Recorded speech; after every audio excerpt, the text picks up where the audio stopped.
বিসমিল্লাহির রহমানির রহিম। আসসালামু আলাইকুম। আমি জাহেদা খাতুন, সহকারী শিক্ষক, Ahmed Bauni academy school and college.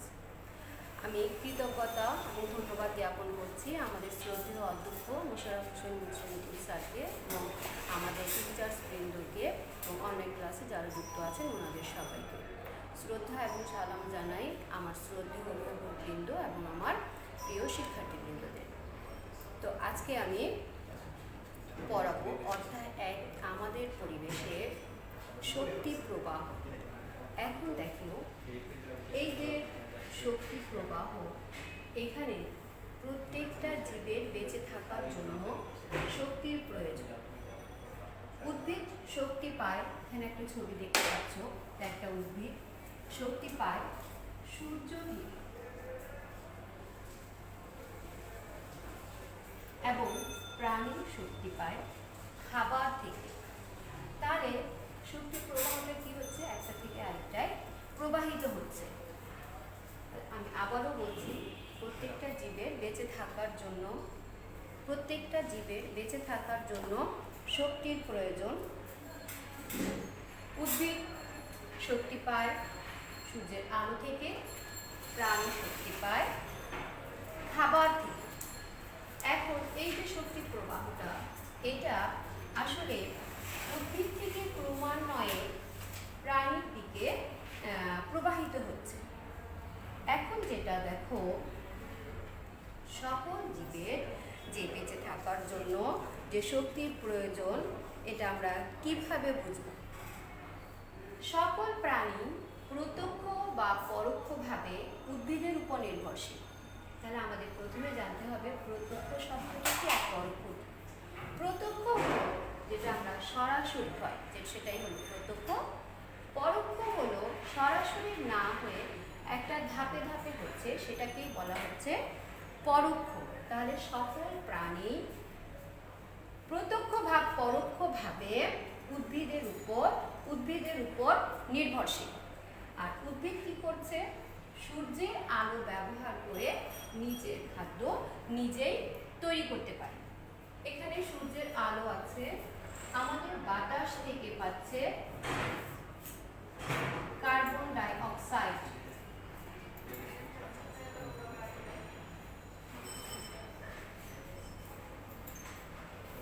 এবং এই যে মাটি থেকে পানি আছে।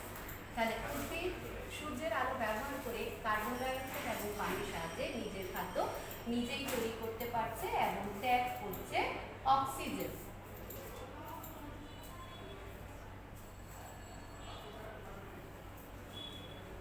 তাহলে এখন দেখো, এই যে উদ্ভিদ সূর্যের আলো ব্যবহার করে কি করছে?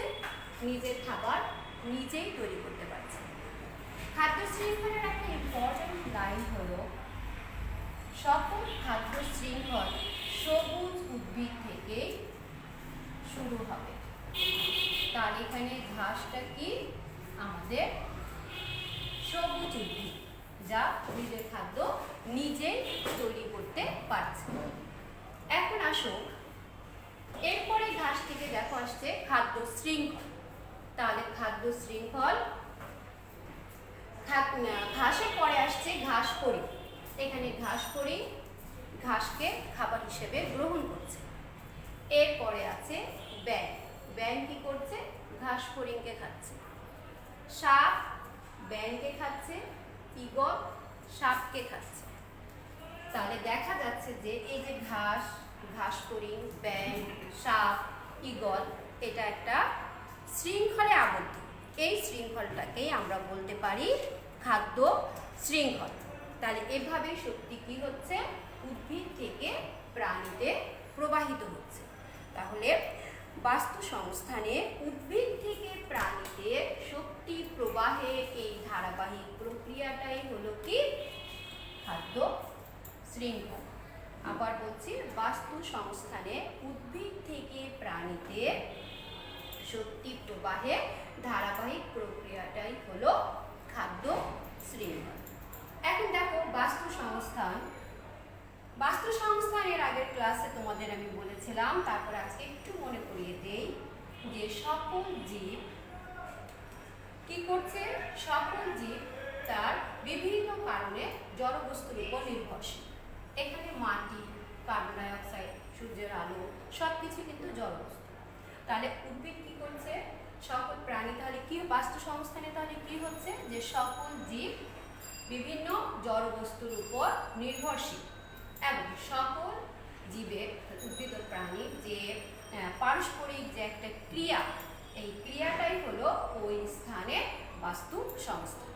তাহলে আমরা এখানে খাদ্য শৃঙ্খলে আমরা কি দেখলাম যে বাস্তু সংস্থানে উদ্ভিদ থেকে প্রাণীতে শক্তির যে ধারাবাহিক প্রক্রিয়া, এটাই হচ্ছে খাদ্য শৃঙ্খল এবং প্রত্যেকটা খাদ্য শৃঙ্খলের শুরুটা হবে সবুজ উদ্ভিদ থেকে। অর্থাৎ এখানে সবুজ উদ্ভিদ আমরা দেখাচ্ছি যে এখানে ঘাস হলো সবুজ উদ্ভিদ।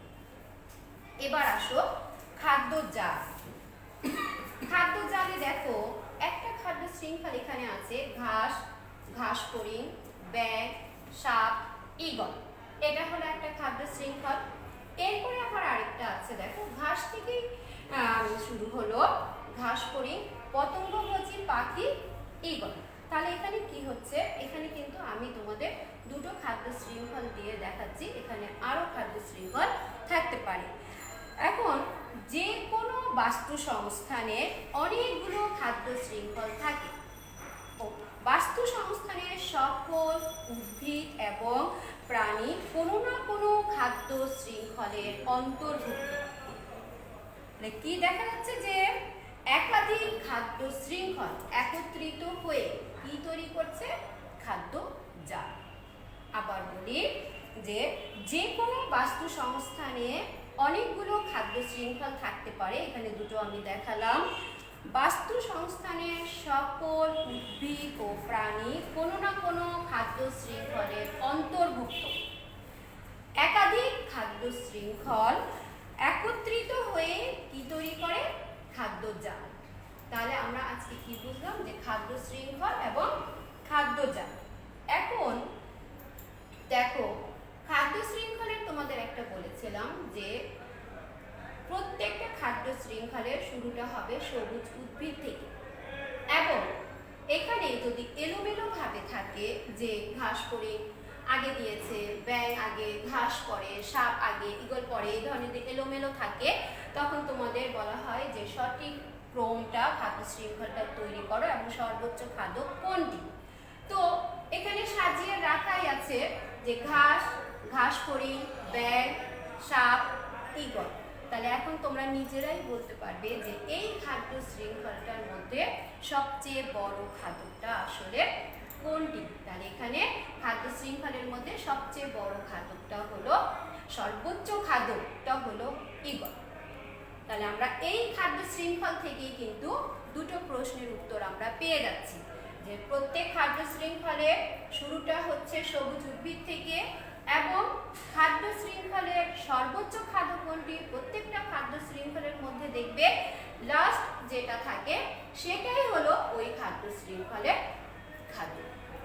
আবার দেখো এই যে খাদ্য শৃঙ্খল, এটা কিন্তু সবসময় থাকবে একমাত্রিক, একটা দিক থেকে একমাত্রিক। খাদ্য জালে দেখো এখানে দুটো রয়েছে, তাহলে এখানে আমরা এটাকে বলতে পারি দ্বিমাত্রিক। আবার খাদ্য জালটা আবার অনেকগুলো থাকতে পারে এখানে। তো আমি এখানে তোমাদের দুটো করে দেখালাম যে খাদ্য শৃঙ্খলের কি হবে, খাদ্য শৃঙ্খলটা সবসময় থাকবে একমাত্রিক, খাদ্য জালটা হবে দ্বিমাত্রিক বা আরো বেশি থাকতে পারে। আবার আসো এই যে খাদ্য শৃঙ্খলের মধ্যে ঘাস, ঘাস ফড়িং, ব্যাঙ, সাপ, ঈগল, এখানে একজন যে আরেকজনকে খাচ্ছে তার মধ্যে দুটো জিনিস আছে, একটা হলো খাদ্য, আরেকটা হলো খাদ্য। আমাদের জানতে হবে খাদ্য কি আর খাদক কি। খাদ্য হলো যা আমরা খাচ্ছি সেটা হলো খাদ্য, আর যে খাচ্ছে সে হলো খাদ্য। এখন দেখো যদি এমন হতে পারে বা প্রশ্ন আসতে পারে যে কিভাবে একটা খাদ্য শৃঙ্খলের মধ্যে ব্যাঙ, খাদ্য এবং খাদক দুটোই কাজ করে, তাহলে এটা আমরা কিভাবে দেখবো। দেখো ব্যাঙ এখানে কি খাচ্ছে? ঘাস ফড়িংকে খাচ্ছে। এখানে এই ব্যাঙটা হয়ে গেল খাদ্য। আবার বলি, এই যে ব্যাঙ, এই ব্যাঙটা খাচ্ছে কাকে? ঘাস ফড়িংকে খাচ্ছে। তার খাবারটা হলো কিন্তু ঘাস ফড়িং। তাহলে এখানে ব্যাঙ যেহেতু ঘাস ফড়িংকে খাচ্ছে, তাহলে আমরা এখানে ব্যাঙকে বলবো খাদ্য। আবার দেখো, এইটুকুর মধ্যে চিন্তা করো, ঘাস ফড়িং, ব্যাঙ, সাপ। তাহলে এই যে সাপটা কি করছে? ব্যাঙকে খাচ্ছে। তাহলে এখানে ব্যাঙ আবার কি হয়ে গেল? সাপে হয়ে গেল খাদ্য। তাহলে একটা খাদ্য শৃঙ্খলের মধ্যে আমরা একটা জিনিস ব্যাঙকেই আমরা কি বলতে পারছি? একই সাথে সে দেখা যাচ্ছে খাদ্য এবং খাদক দুটোই কিন্তু কাজ করছে। তাহলে আমাদের যদি প্রশ্ন আসে এরকম যে ব্যাঙ খাদ্য এবং খাদক হিসেবে কাজ করে, তাহলে অবশ্যই তোমরা বুঝতে পেরেছো যে যখন সে কাউকে খাচ্ছে, যেমন এখানে ঘাস ফড়িংকে খাচ্ছে, তখন সে হয়ে গেল খাদক। আর যখন এই ব্যাঙকে কেউ খাচ্ছে, তখন সেই ব্যাঙটা হয়ে গেল খাদ্য।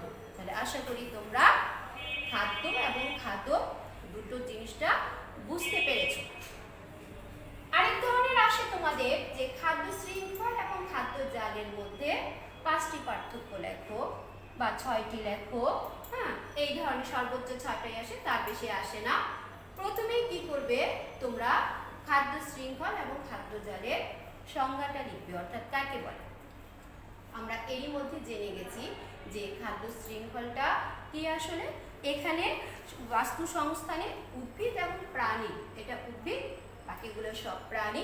উদ্ভিদ এবং প্রাণীর মধ্যে যে একটা শক্তির ধারাবাহিক প্রক্রিয়া, যে শক্তিটা প্রবাহিত হচ্ছে, এটাই হলো খাদ্য শৃঙ্খল। আর খাদ্য জালটা কি তাহলে?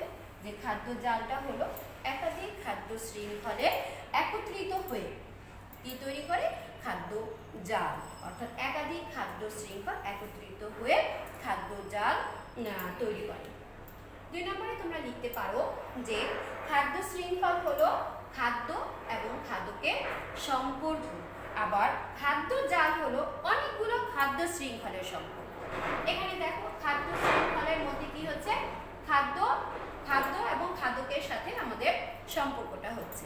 আর খাদ্য জালে কি হচ্ছে? একাধিক এখানে খাদ্য শৃঙ্খলের সাথে সম্পর্ক যুক্ত হতে পারে, অর্থাৎ পারস্পরিক সম্পর্ক থাকবে। খাদ্য শৃঙ্খলে 2 বা ততোধিক খাদ্য থাকতে পারে, খাদ্য জালে অনেকগুলো একাধিক খাদ্য থাকতে পারে। ঠিক তেমনি খাদ্য শৃঙ্খলে দেখা যাচ্ছে যে 2 বা ততোধিক খাদক থাকতে পারে, আর খাদ্য জালে বহু সংখ্যক খাদক থাকতে পারে। আরেকটা পয়েন্ট, যে খাদ্য শৃঙ্খল সবসময় কি হবে? খাদ্য শৃঙ্খলের যে বিস্তৃতিটা, এটা হবে একমাত্রিক। খাদ্য জালে বিস্তৃতিটা হবে দ্বিমাত্রিক বা আরো অধিকও হতে পারে। এবার বুঝতে পারছো যে কিভাবে শক্তিটা প্রবাহিত হচ্ছে, কিভাবে খাদ্য শৃঙ্খলটা হচ্ছে, কিভাবে খাদ্য জাল হচ্ছে, খাদ্য শৃঙ্খল এবং খাদ্য জালের মধ্যে পার্থক্যটা কি। এখন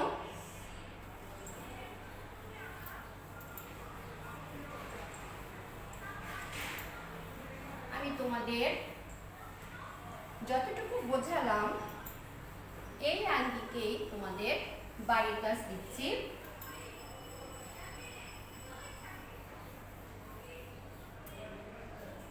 তোমরা বাসায় মন দিয়ে লেখাপড়া করবে এবং এই বাড়ির কাজটা করবে তোমরা। খাদ্য শৃঙ্খল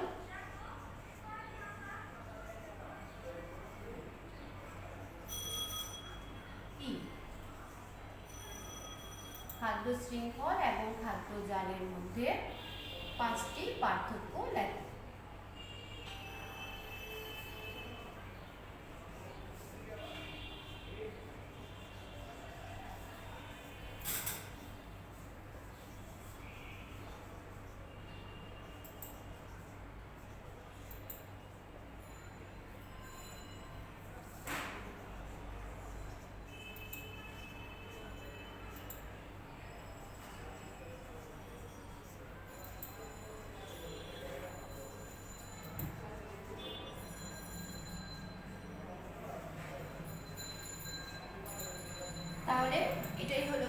বাড়ির কাজ যে খাদ্য শৃঙ্খল কি, খাদ্য শৃঙ্খল এবং খাদ্য জালের মধ্যে 5টি পার্থক্য লেখো।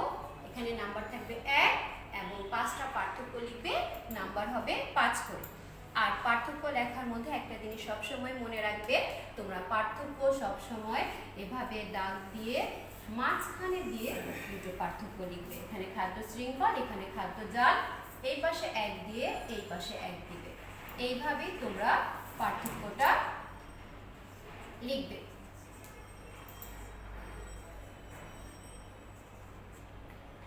এটাই হলো আসলে পার্থক্য লেখার নিয়ম। তো আজ এই পর্যন্তই।